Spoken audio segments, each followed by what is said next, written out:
un ūdens plūdi turpinājās. 40 dienas virs ir zemes, un ūdeņi vairojās, un tie pacēla šķirstu, ka tas tika augsti uzcelts virs zemes. Un ūdeņi pieņēma spēkā un palielinājās virs zemes, un šķirsts peldēja pa ūdens virsu. Un ūdeņi pieņēma spēkā aizvien vairāk un vairāk zemes virsū, tā kā tie apsedza visus kalnus, kas bija zem debesīm. 15 olekšu augstumā ūdeņi pacēlās pār virsotnēm un apklāja kalnus. Tad nobeidzās ikviena radība, kas kustēja zemes virsū, putni, lopi, zvēri un visi radījumi, kas pulkiem muģu zemes un visi cilvēki.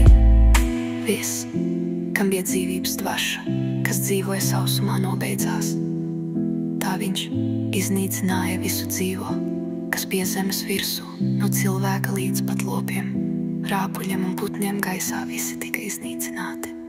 Palika vienīgi Noa un tie, kas bija ar viņu šķirstā. Un ūdeņi pieņēma spēkā zemes virsū 150 dienas. Un ūdeņi pieņēma spēkā zemes virsū 150 dienas. Un ūdeņi pieņēma spēkā zemes virsū 150 dienas. Tā viņš iznīcināja visu dzīvo, kas bustēja zemes virsū. No cilvēka līdz pat lopiem,